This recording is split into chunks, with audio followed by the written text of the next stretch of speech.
Joining us now in Fox Business Exclusive is retired Navy Rear Admiral Mark Montgomery.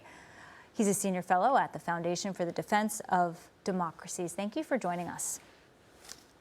Thank you for having me. We've been talking about how the president is trying to be the peacemaker in chief. And what does a peace deal between Azerbaijan and Armenia actually look like? Because those two have been fighting since the 80s.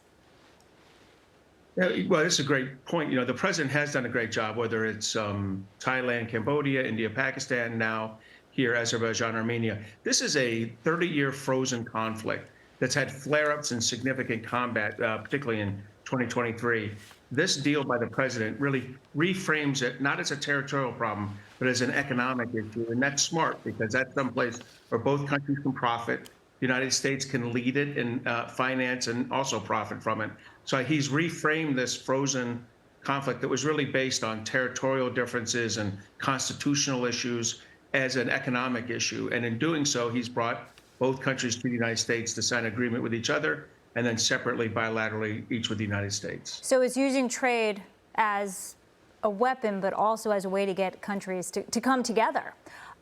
Let's talk about Russia and Ukraine. You have this war going on for over 3 years now.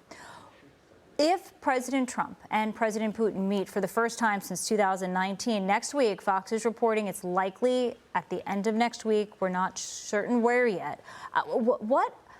Obviously, for there to be a one-on-one meeting, Trump must think that Putin is ready to give something. What could that be?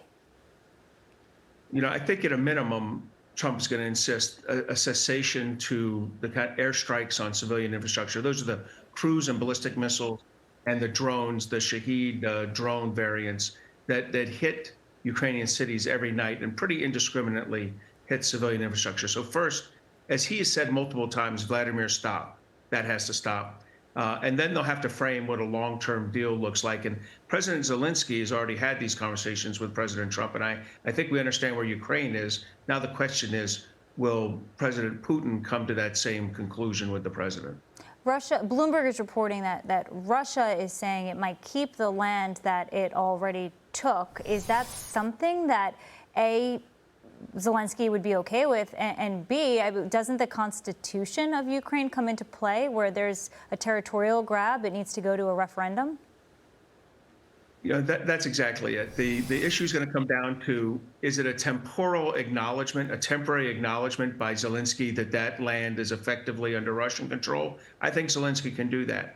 If there's some kind of belief that the Ukrainians are going to alter their constitution to cede, 22% of their country along with Crimea to Russia, I don't think that can happen. I don't think there's a democratically elected leader in Ukraine that could make that happen. So it needs to be more of an acknowledgement of the conditions that exist versus some kind of long-term constitutional agreement that Russia owns that territory. I know. I can't see Ukraine just giving up its land and ceding it to Russia just like that. Do you?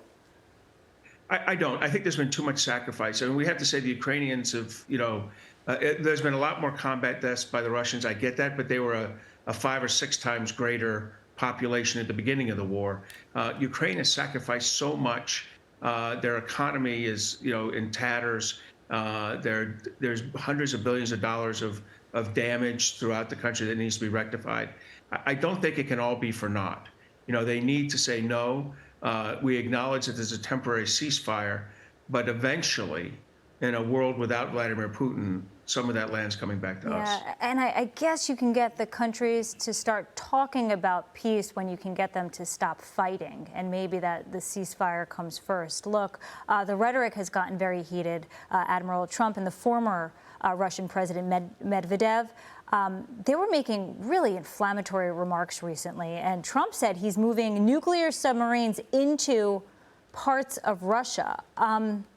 What exactly do you think that signaled, and how did that move get us to where we are now? So I don't think Medvedev speaks too much without Putin's approval. He's been Putin's lapdog, so to speak, for 2 decades. Having said that, he did go too far. He was outright disrespectful to the president. The president kind of clapped back and had his own nuclear rhetoric. And I think that's one of the things that kind of woke Putin up to the fact that he no longer holds the cards with Donald Trump, that Donald Trump has decided that he is the big country and he's the one that's going to dictate the terms of what eventually becomes a ceasefire here. So I think that Medvedev's comments blew back on Russia. Let's move to another pocket of the world, but China is an ally of Russia, so that could be our segue, I suppose. You were recently running war games in Taiwan. You met with the president of Taiwan. How vulnerable is that island to an invasion and a takeover by China? So I do think Taiwan is extremely vulnerable. They're vulnerable to both the most dangerous scenario, which is that cross-strait invasion, but they're also vulnerable to what we call the most likely scenario, which is an economic warfare campaign by China, enabled by cyber and influence operations, where they break the societal resilience of Taiwan. And that's what we studied. And the area we looked at very specifically was energy. And China can really manipulate, the energy supplies to Taiwan to kind of bring it to its knees and really bring the world economy to its knees through Taiwan semiconductor manufacturing, TSMC, the big semiconductor chips. So it's a very interesting war game. It's clear to me that President Lai of Taiwan is fascinated with this issue of societal resilience, and he's making the right moves. He's talked with Governor Dunleavy in Alaska. He's kind of figured out how to get LNG from America to his country. That is one of the good long-term solutions for Taiwan. Yeah. So this war game was very useful. But Admiral, China gets most of its oil from Iran and Russia. So neither neither country has much of its own oil and gas. That's right. China doesn't either, but that would be the United States stepping in and cutting off Chinese flow. And that's certainly one of the places this game could go to. But what we're trying to look at was games where China tried to keep the United States out of it. It's going to take leadership by President Trump in Asia, just like there's been leadership by him in Europe and in the Middle East, leadership by President Trump to backstop Taiwan, tell them we're your ally, but then buy from us. Get your LNG from us, use U.S. and Taiwan shipping to get it to you, and then China won't mess around with you. But you're right. If we got in a real tussle with them, we would cut off Chinese oil and LNG coming from Iran, from Russia, and also from Qatar and other Mideast countries. Understood. Finally, there's the war in Gaza.